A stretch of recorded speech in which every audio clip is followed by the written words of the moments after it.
네, 우리 역대상 28장 3절부터 7절까지 말씀을 같이 한번 보겠습니다. 3절입니다. 하나님이 내게 이르시되 너는 전쟁을 많이 한 사람이라 피를 많이 흘렸으니 내 이름을 위하여 성전을 건축하지 못하리라 하셨느니라. 그러나 이스라엘 하나님 여호와께서 전에 나를 내 부친의 온 집에서 택하여 영원히 이스라엘 왕이 되게 하셨나니 곧 하나님이 유다 지파를 택하사 머리를 삼으시고 유다의 가문에서 내 부친의 집을 택하시고 내 부친의 아들들 중에서 나를 기뻐하사 온 이스라엘의 왕을 삼으셨느니라. 여호와께서 내게 여러 아들을 주시고 그 모든 아들 중에서 내 아들 솔로몬을 택하사 여호와의 나라 왕 위에 앉혀 이스라엘을 다스리게 하려 하실세. 내게 이르시기를 내 아들 솔로몬 그가 내 성전을 건축하고 내 여러 뜰을 만들리니 이는 내가 그를 택하여 내 아들로 삼고 나는 그의 아버지가 될 것임이라. 그가 만일 나의 계명과 법도를 힘써 준행하기를 오늘과 같이 하면 내가 그의 나라를 영원히 견고하게 하리라 하셨느니라. 아멘. 오늘 말씀 가운데 하나님의 크신 은혜를 소망합니다. 우리 기도하는 마음으로 고백할까요? 하나님의 은혜가 지금 저에게 임하기를 기도합니다. 우리 옆 사람 축복하면서 하나님의 은혜가 지금 여러분에게 임하기를 기도합니다. 아멘. 하나님의 넘치는 복된 하루 되시길 간절히 소망합니다. 아멘. 우리 역대상 28장 말씀을 보고 있습니다. 29장까지 하면 이제 역대상도 이제 마무리가 되는 것 같습니다.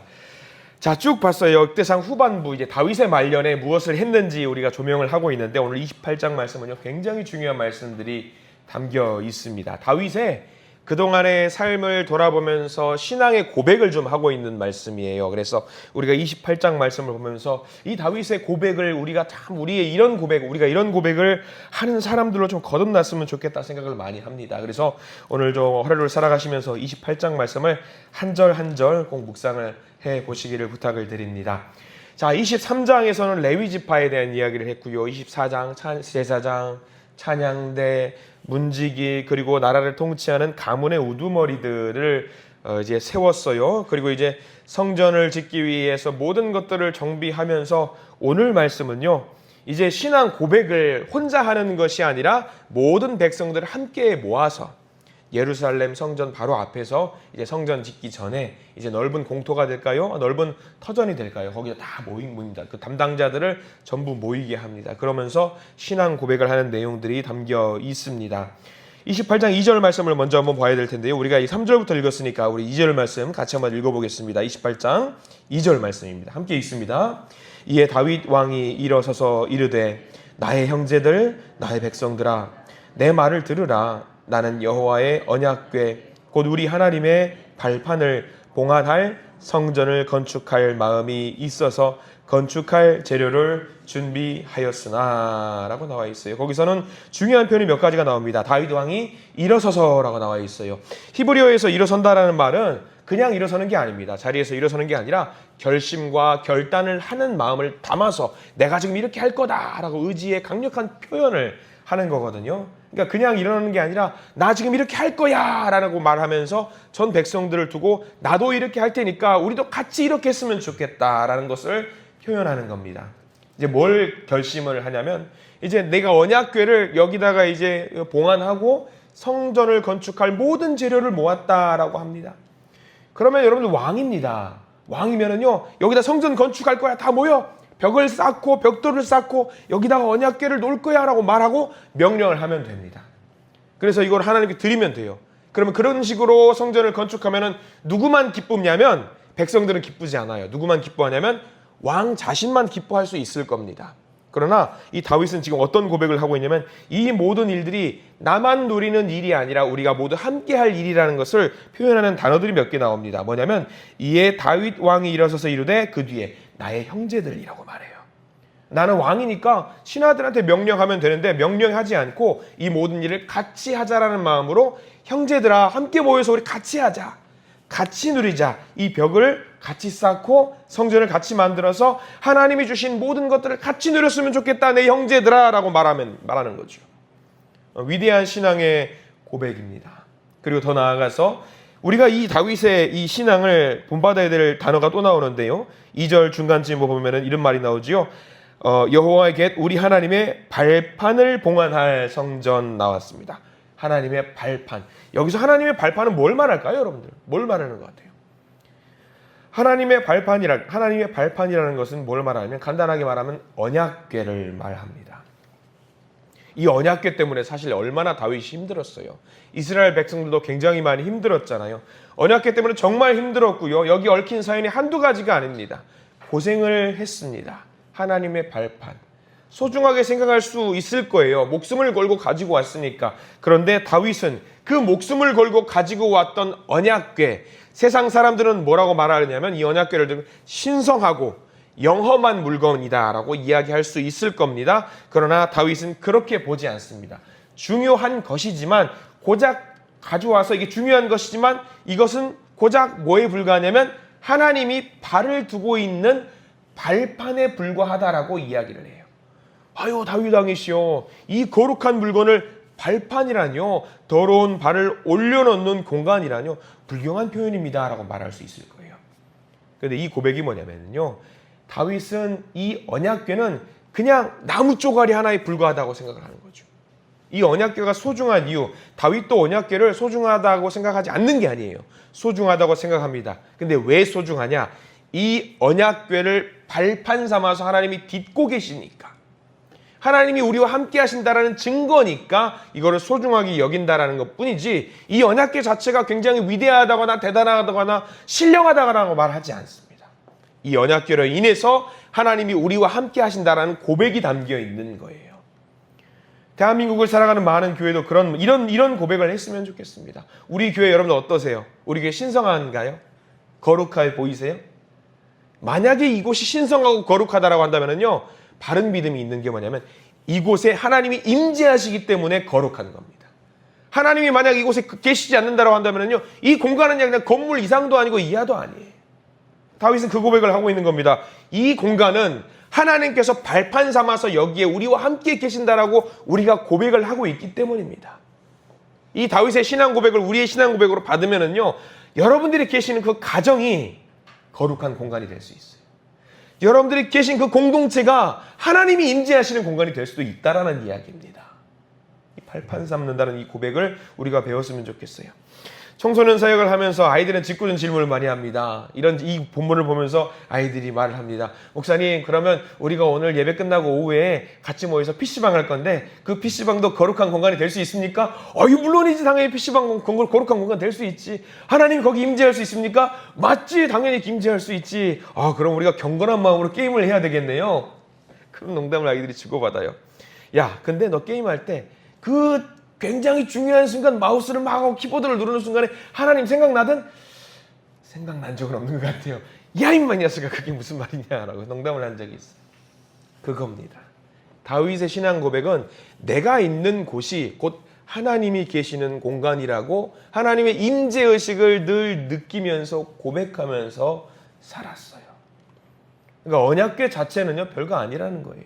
이 언약궤가 중요하지만 이 언약궤로 인해서 하나님이 거기 발을 딛고 있기 때문에 거룩한 공간이 된다라고 다윗은 생각했던 거죠. 그런데 다윗의 후손들은 그렇게 생각하지 않았던 것 같아요. 그 성전 자체가 거룩한 공간이기 때문에 늘 그들은 노래를 불러요. 뭐라고 노래를 부르냐면 성전, 성전, 성전, 성전, 성전. 이 성전만이 하나님이 계시는 공간이다라고 고백을 합니다. 그래서 사실 정말 참 성전이신 예수님을, 그래서 예수님은 성전이 아니라고 생각하면서 예수님을 죽입니다.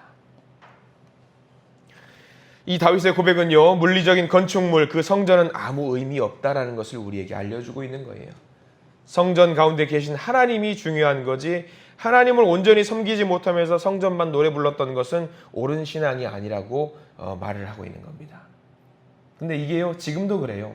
여러분들 통곡의 벽이라고 들어보셨죠? 유대인들이 지금도 예루살렘 성전을 두고 성전이 다 무너졌어요. 완전히 없어요. 근데 성전이었던 흔적이 있는 큰 벽이 있거든요. 유대인들은 지금도 거기 가서 통곡의 벽에 머리를 맞대고 이렇게 기도해요. 머리를 맞대고. 그러면 성전을 회복하게 해주십시오라고 그들은 여전히 기도합니다. 근데 하나님은요, 그 성전은 너희들이 생각하는 그 성전은 내가 생각하는 성전과 다르다고 하면서 그 성전을 다 무너뜨리시고요. 다시 세워진 성전은 또 어떻게 만드셨냐면 이 성전 중요한 게 아니라고 하면서 무슬림에게 넘겨버렸어요. 하나님을 믿는 건지 성전 건축물을 믿는 건지 하나님도 이게 아니다 싶으신 거죠. 여전히 그 사람들은요, 유대인들은요, 거기 가보면은 가끔 어떤 일이 발생되냐면 땅굴을 파요. 통곡의 벽을 중심으로 이쪽은 이스라엘 땅이고 이쪽은 무슬림 이슬람 땅이니까 이쪽에 성전으로 넘어가려고 못 넘어가거든요. 그래서 땅을 파요. 땅굴을 파서 넘어가서 잡히기도 하고 막 그런 일이 가끔 있다라고 합니다.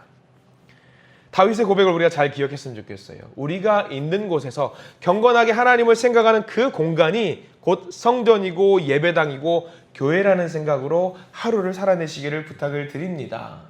여러분들 하나님이 같이 있다라는 그 마음으로 있으면요, 그것이 곧 교회입니다. 그것이 교회예요. 자, 여기서 끝나지 않습니다. 3절과 4절에 이으면은요, 또 놀라운 다윗의 신앙 고백이 담겨 있습니다. 우리가 읽은 본문입니다. 굉장히 중요한데요. 3절 말씀 같이 한번 읽어볼까요? 3절입니다.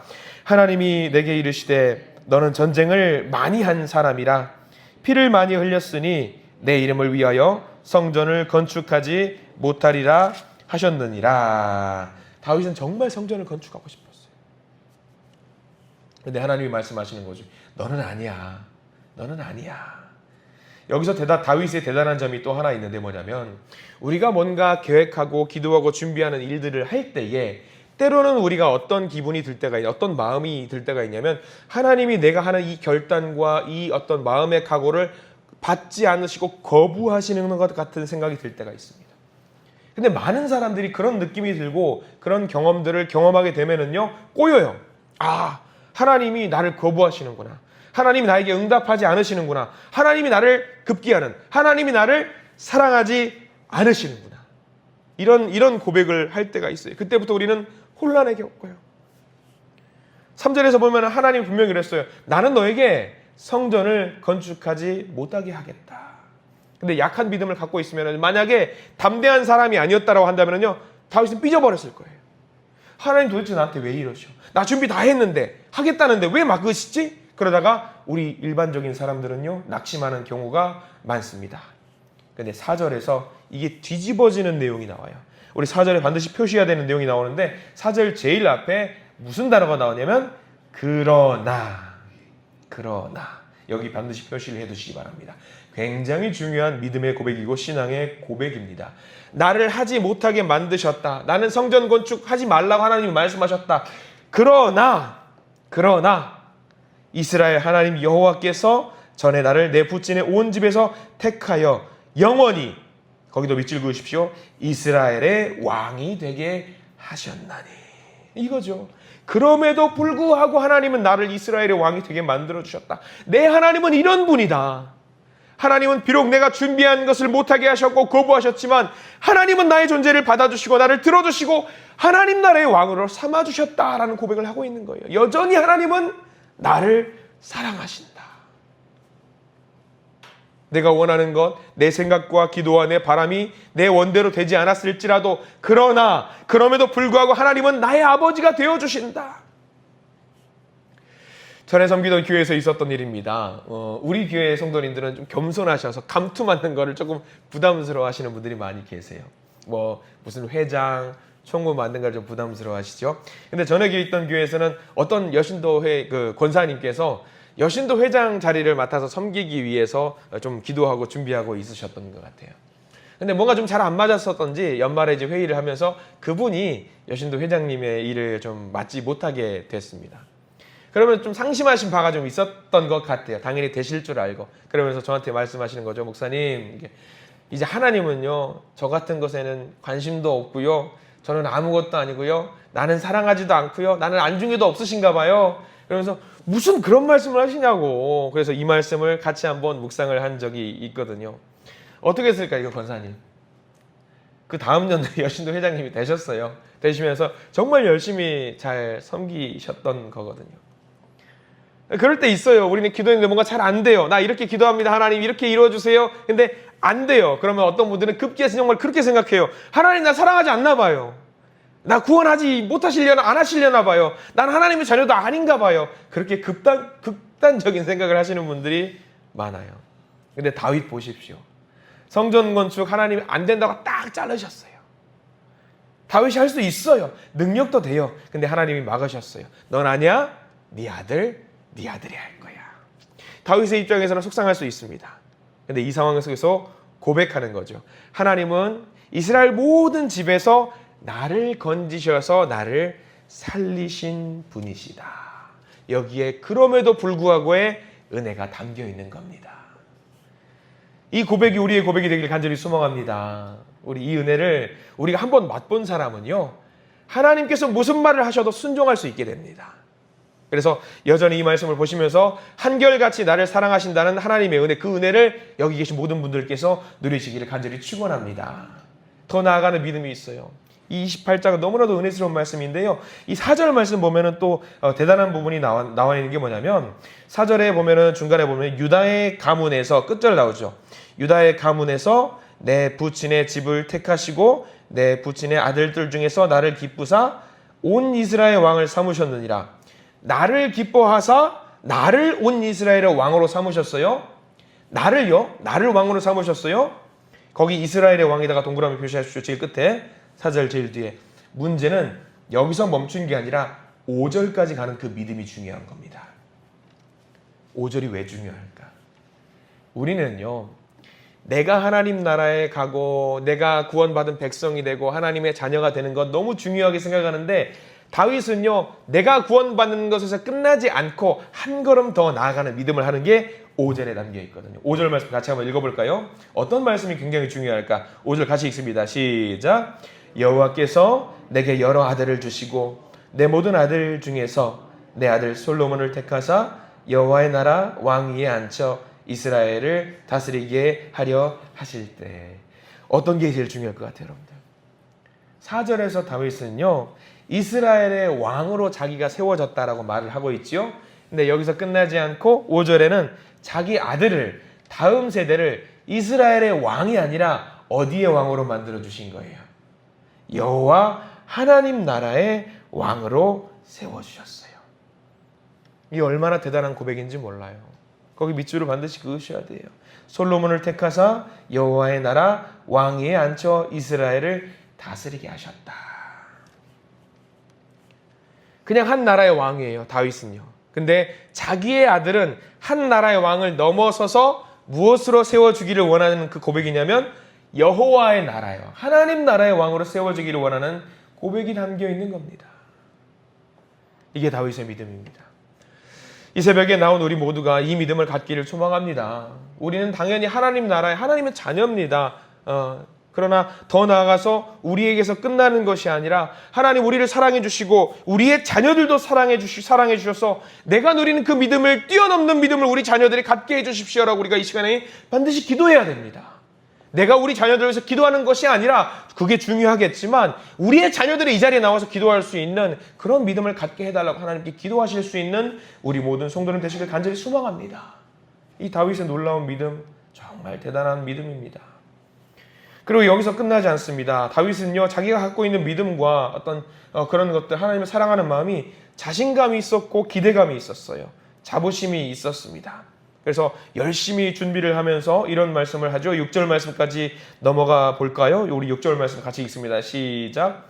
내가 이르시기를 내 아들 솔로몬 그가 내 성전을 건축하고 내 여러 뜰을 만들리니 이는 내가 그를 택하여 내 아들로 삼고 나는 그의 아버지가 될 것임이라. 거기도 중요하죠. 제일 뒤에 내 아들로 삼고 나는 그의 아버지가 될 것임이라.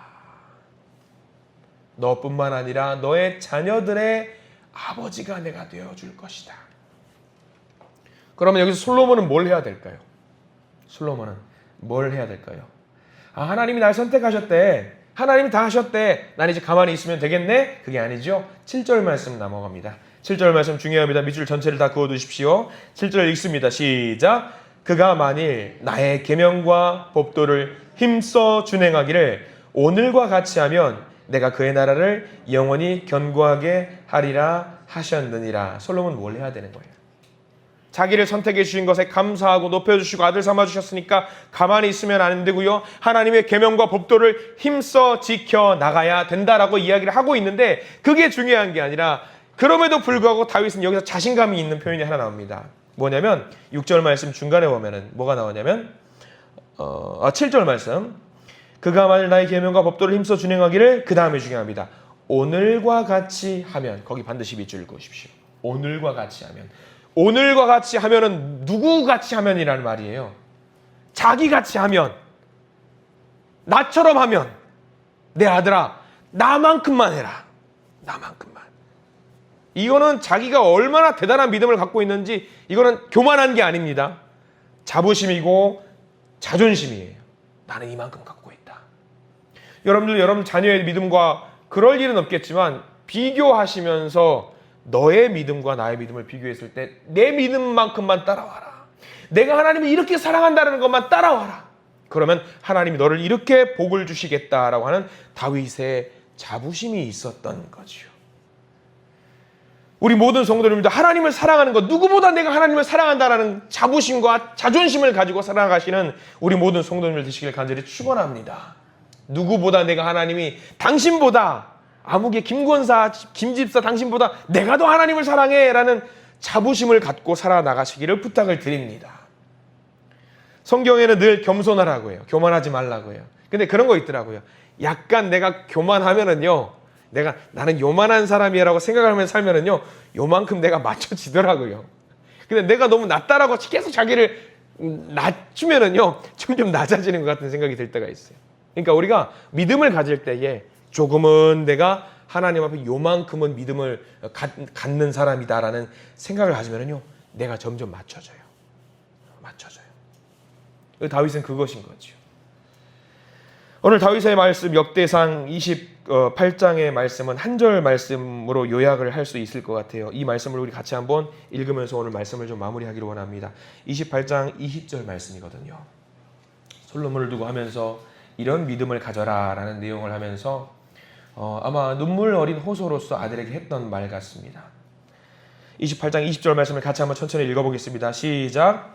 또 그의 아들 솔로몬에게 이르되 너는 강하고 담대하게 이 일을 행하라. 두려워하지 말며 놀라지 말라. 내가 여호와의 성전 공사의 모든 일을 마치기까지 여호와 하나님 나의 하나님이 너와 함께 계시사 내게서 떠나지 아니하시고 너를 버리지 아니하시리라. 오늘 다윗의 신앙 고백을 우리 함께 살펴보았습니다. 이 다윗의 믿음, 이 자부심과 자존심이 있었던, 그리고 미래를 향한, 다음 세대를 향한 기대감이 있었던 다윗, 이런 믿음의 고백이 우리의 믿음의 고백이 되기를 간절히 소망합니다.